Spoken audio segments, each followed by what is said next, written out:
Good evening. The son of a care home resident in Coventry who died from COVID-19 says his father would still be alive today if the government had acted sooner. A new report by a committee of MPs found the government made serious errors that cost lives. The MPs did, however, also offer praise to the government for its support for the search of treatments and the rollout of the vaccine. Our reporter Lewis Warner has been looking at today's findings. 85-year-old Rex died of COVID-19 at his care home in Coventry. His son believes if the government had acted faster, he might still be alive. Today, a joint committee of MPs agreed with him. Their report saying serious errors and delays at the hands of the government and its scientific advisors cost lives. Absolutely devastating to hear this news today, which confirms all my thoughts, all of our group's thoughts in how damning this pandemic was. If this country only locked down earlier and if our government took heed of the warnings coming from Europe, I have no doubt my father would have been with us today. Some of the report's key findings include declaring the regional tier system as confusing and not good enough at preventing infection spreading. It says if more stringent social distancing measures were adopted during the autumn, that could have reduced the seeding of the Alpha variant. And that the test and trace system was slow, uncertain and often chaotic, and it severely hampered the UK's response to the pandemic. It was criminal, disgraceful behaviour that caused serious harm. The committee gathered evidence by speaking to key figures involved at the time decisions were made, including this explosive day of evidence by the Prime Minister's former advisor, Dominic Cummings. At this care home in Sturchley, they know the pain of loss all too well. Over the course of COVID, 5 residents died. For the care home manager, today's report makes for hard reading. They were severely unprepared, expecting perhaps a flu epidemic rather than anything similar to that we'd seen before with SARS. And I think we lost far too many people at the beginning because I don't think we locked down soon enough. There was a sort of fatalism about COVID that, well, we weren't going to be able to stop it. And so it was a question of when we should best time the lockdown. And we didn't. And the behavioural experts thought that people wouldn't stand for a long lockdown. So it was, well, better to time the lockdown at exactly the right moment so you get the most bang for your buck.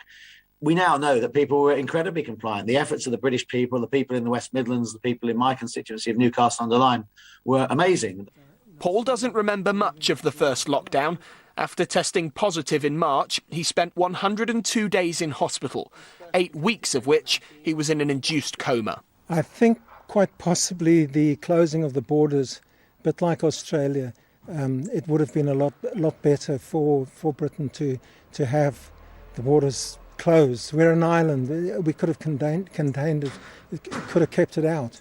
We have to learn from the pandemic and how things were handled, the mistakes that were made, the positives that were made, that were learnt. Well, the Prime Minister said last May that the government is responsible for everything that happened, and we're sorry for the suffering that the country suffered. And we've committed to an inquiry to ensure that the right lessons are learnt from the pandemic. The government insists the measures taken were guided by the science to keep people safe. Measures, though, that sadly didn't save everyone. Lewis Warner, ITV News. Well, as we mentioned, the vaccine rollout was praised in the report and described as one of the most effective initiatives in UK history.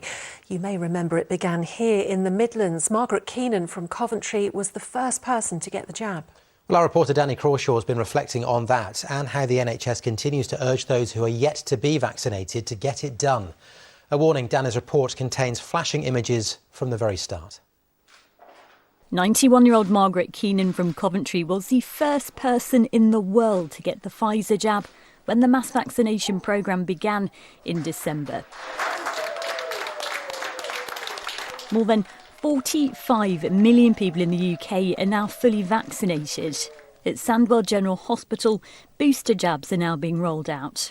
Kerry, a Macmillan nurse, is getting hers. in lockdown and things, I had vulnerable family members who I was doing shopping and things for, so it was personal to me that I wanted them as soon as possible. I haven't told you, but we're doing pop-ups at Rayleigh Regis next week. Oh, that'll be good for the staff then. Yeah. Mary has been involved in the vaccine rollout from the beginning. We've never known anything like it in my lifetime, never mind while I've been working for the NHS. And it's amazing how people have pulled together.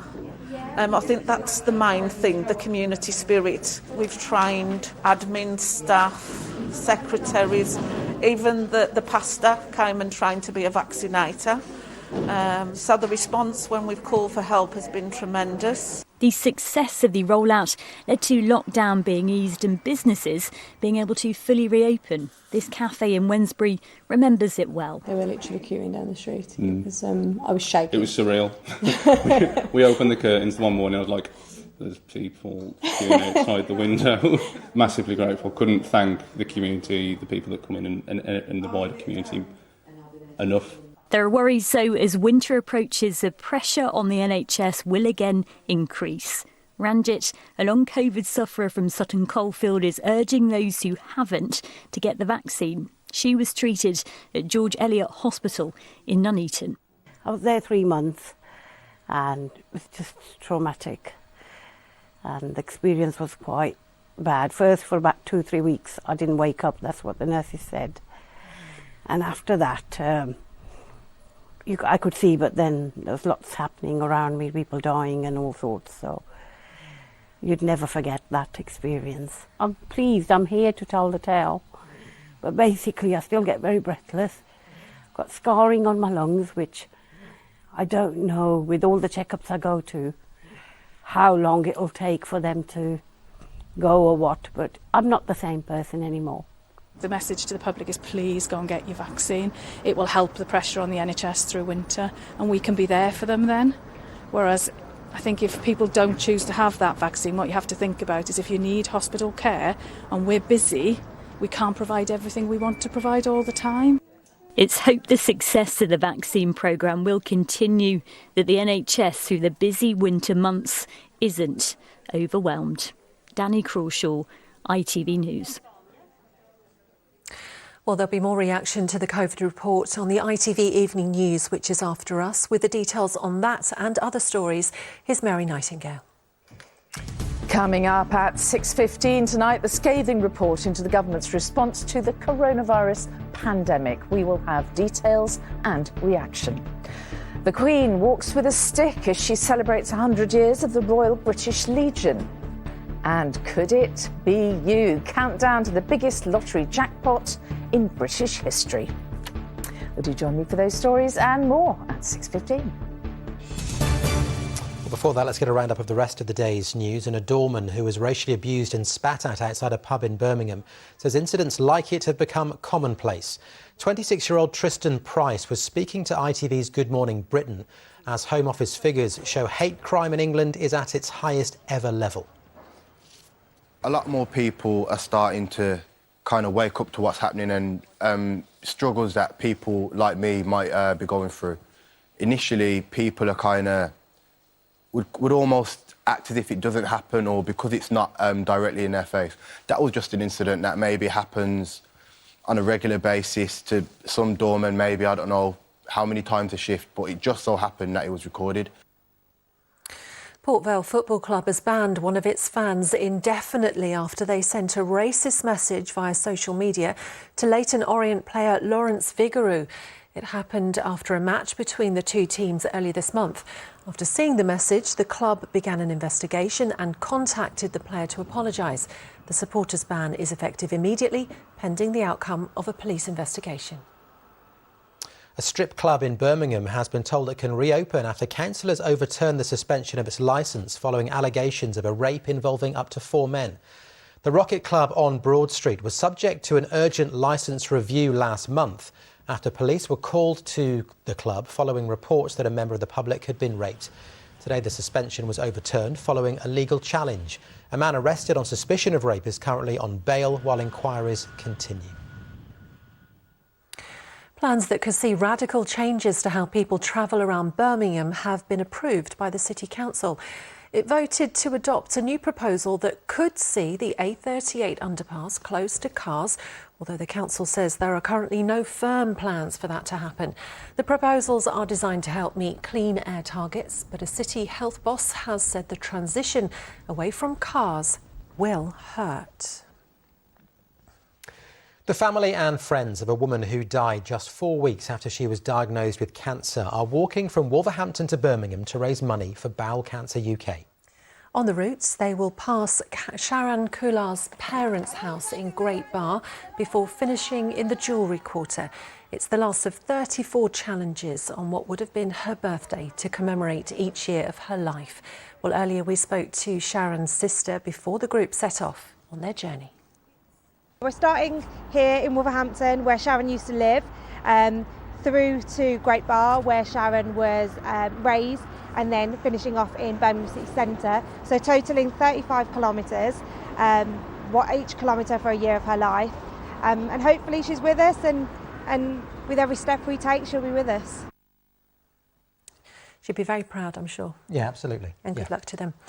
Now, a 16-year-old boy from Birmingham who's helped to get more than 80,000 people learning British Sign Language over the last year has been given a Points of Light award by the Prime Minister. Yes, Tyrese Dibber has Charge syndrome, a rare genetic disorder which affects his sight and hearing. But the award recognises a person each day who's made an outstanding contribution to volunteering in their community. Congratulations to him on his fantastic award, of course. Absolutely. Right, let's have a look at what the weather's doing, shall we, with the forecast now. Here's Des.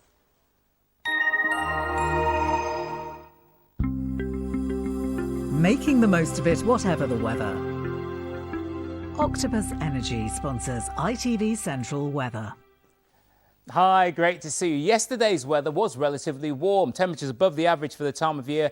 This time round today, it's been on the cool side and cloudy side as well. Great picture sent in by Tina. Norton Bog, Norton Lagoon, a wonderful place to go strolling and bird watching. But when it comes to our weather story, it is high pressure that is a dominating feature. This is a system that gave us a cloud and a couple of isolated showers over the course of today. But our weather generally is quite settled. Once we do head into the overnight story, that low cloud base means we will see patches of mist and fog develop. We'll never lose the showers in their entirety, but it's mainly a dry night. Temperatures down to around 9 degrees. Waking up tomorrow morning, yes, a bit of a grey and murky start, but once we get past the latter part of the morning, brighter skies coming through. The sunshine means temperatures climb to around 17 degrees. It should be around 14 at this stage in the year. When it comes to Thursday, we do have this system making its way down from the north, but again, it's bumping into high pressure, which means it's holding it up. Ultimately, we'll get away with a dry day on Thursday, if not a touch on the cloudy side. That rain we should see during the overnight period. Friday, lots in the way of sunshine, but chilly. Octopus Energy sponsors ITV Central Weather.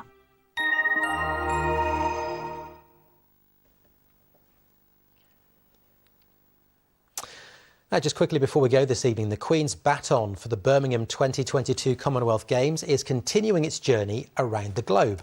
It's been at a primary school in Malta before it continues its 140,000-kilometre journey. The baton was in Cyprus over the weekend. During its global tour, it will go to 72 nations and territories in total, taking the Queen's message inside the baton with it. And that is it from us this evening because of the England match, of course, which is coming up later. Absolutely. I will have the late news at 10:30 for now. Bye-bye. Bye-bye.